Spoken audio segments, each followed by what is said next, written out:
እንኳን ደህና ቆያችሁ አድማጮቻችን። የዛሬ አርዕስተ ዜናችን ሰዓቱን ጠብቆ ይቀርብልዎታል። እኔ ዜና ሲጠናችሁ ድረስ የምቆየው ግል ፋሃዲ ነኝ። በቀን 21 በ7ኛው 2018 በጋዛ ማህበረሰብ ውስጥ የተከሰተው የመሬት መንቀጥቀጥና የመሬት መንሸርሸር ብዙዎችን ሕይወት ጉዳይ ይገኛል። ህዝቡ ምንም ሳያስብበትና ሳይዘጋጅበት መሆኑን ታውቋል። በዛ ቀን የደረሰው የዝናብ ብዙ አደጋዎችን አስከትሏል። የአፈር መንሸርሸር፣ የመሬት መንቀጥቀጥ፣ ቤቶች መውደም ወዘተ አስከትሏል። በጋዛ ማህበረሰብ የደረሰው አደጋ ቀላል እንዳልሆነ ታውቋል።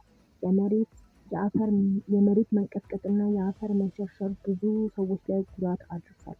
እንዲሁም ብዙ ነዋሪዎች ከቤታቸው እንዲፈናቀሉ ምክንያት ሆኗል።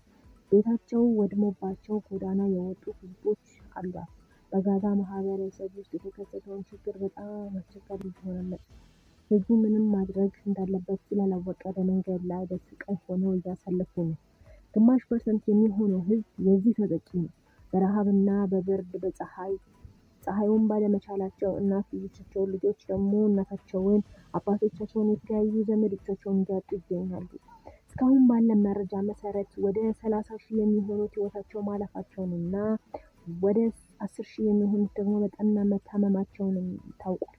እነሱም በቶሎ ሕክምና ካላገኙ ህይወታቸው ማለፉ እርግጥ ሆኗል። የጋዛ ማህበረሰብ የደረሰበትን አደጋ እንዲታደጉት የእርዳታ እጁን ዘርግተዋል። የጋዛ መንግስት እንዲታደጉት ለአውሮፓ ሀገራት መቸገሩን ገልጿል። እስካሁን ባለን መረጃ መሰረት ግን ምንም አይነት ሀገራት ሊረዱት ፈቃደኛ እንዳልሆነ ታውቋል። ችግሩም እየጨመረ መጥቷል። የመሬት መንቀጥቀጡ ወደ እጥፍ እየጨመረ ነው። ህዝቡ በጣም ፈርቷል፣ ደናግጧል። የሚሆኑ ጠፍቶባቸዋል። በላያቸው ላይ ቤቶች፣ ቪላዎች፣ ህንፃዎች፣ የመንገድ ላይ ፖሎች እየፈረሰባቸው ነው። የጋዛ ከዚህ በፊት የነበራት ህዝብ በእጥፍ በሞት ቀንሷል። የአፈር መንሸርሸሩም ቢሆን እየቀጠለ ነው። የጋዛ መንግስት ልትረዳቸው በቻለችው አቅም እየሞከረች ነው። ሁሉንም ህዝብ በአንድ ሰብስባ ውሃ እና ምግብ ማቅረቧን ጀምራለች። እንዲሁም ሆኖ ግን ህዝቡን ከረሃብ እንጂ ከሞት መታደግ አልቻለችም። እናም ሀገሪቷን ሰላም እንዳልሆነች ያወቁት ሀገራቶች ማለትም ኢራንና እስራኤል ሊያጠቋት ማሰባቸውን ተገልጿል። ኢራን በስተሰሜን ሆና በተለያዩ ጦር መሳሪያዎች የቀሩትን ህዝቦቿን እየጨረሰች ትገኛለች። እንዲሁም ደግሞ ኢራን እንዳታሸንፍ የምትጠራዋ እስራኤል ደግሞ በስተምዕራብ ሆና የጋዛን ህዝቦች እያጠቃች ትገኛለች። ኢራን የወረወረቻቸው ቦምቦች ብዙ ሰፈሮችን ደርምሰው ህዝቦቿን ጨርሰዋል። በጋዛ የደረሰባት አደጋ ምንም ማድረግ ባለመቻሏ አርፋ ተቀምጣለች። እስራኤልና ኢራን ተራ በተራ እየገደሏት እየጨረሷት ይገኛሉ።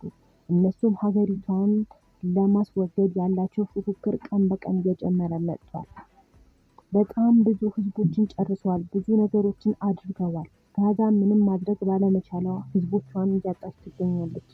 ጋዛ ለዩናይትድ ስቴትስ አሜሪካ እንድትረዳት ጠየቀች። ዩናይትድም ልትረዳት ቃል ገብታላታለች።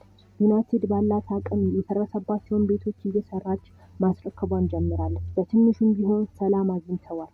ዩናይትድ የጋዛን የሚያደርጓትን ነገር ካላቆሙ እሷም እነሱን እንደምትበጠብጣቸው ተናግራለች። ኢራንና እስራኤል ምንም ሳይመስላት ጋዛን ማጥቃታቸውን ቀጥሏል። ዩናይትድ ስቴትስ አሜሪካ ለጋዛ ባላት ጥሩ አመለካከት ህዝቦቿ ተደስተው የሰላምና የፍቅር አክብሮታቸውን ገልጸው ጥሩ ምኞታቸውን አቅርበውላታል።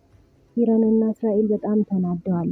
በዩናይትድ ምክንያት ጋዛ ሰላም ማግኘታቸው ሰላም አሳጥቷቸዋል። ዩናይትድን ቢያጠፏት ጋዛን እንደምትተዋት ስላሰቡ ኢራንና እስራኤል ተስማምተው ለጸብ ሲሉ የማይስማሙ ሀገራት ተስማምተው ዩናይትድን ሊያጠፏት አስበዋል። ዩናይትድ ግን ምንም ሳይመስላት የጋዛን ህዝብ መርዳቷን ቀጥላለች። ኢራንና እስራኤል በመመካከል ዩናይትድ ላይ ትልቅ ሚሳኤል ወርውሮባታል። አሜሪካ ምንም ሳታስበው በመሆኑ ትንሽ ህዝቦቿን አጥፍታለች። ዩናይትድ ሁለቱም ሀገራቶች ያላቸውን ፉክክር በጣም ቀጥሏል። ጦርነቱ ለጋዛ ሰላም ሰጥቷታል። አሜሪካ ከደረሰባት አደጋ ለመጠበቅ ድንበሯን በደንብ ዘግታ የሚመጡትን ማንኛውም ቦምቦች ወደ ሀገሯ እንዳይገቡ መከላከሏን በደንብ ታውቋል። ዩናይትድ ውስጥ የሚወረወር ቦምብ ሁሉንም በማክሸፏ ህዝቦቿን ልታድን ትችላለች። ይህንን ባለማወቃቸው እሷን ለማጥፋት ፉክክሩ እየጨመረ እንደሆነ ተገልጿል። እስካሁን ያለን መረጃ ይህንን ይመስል ነበረ።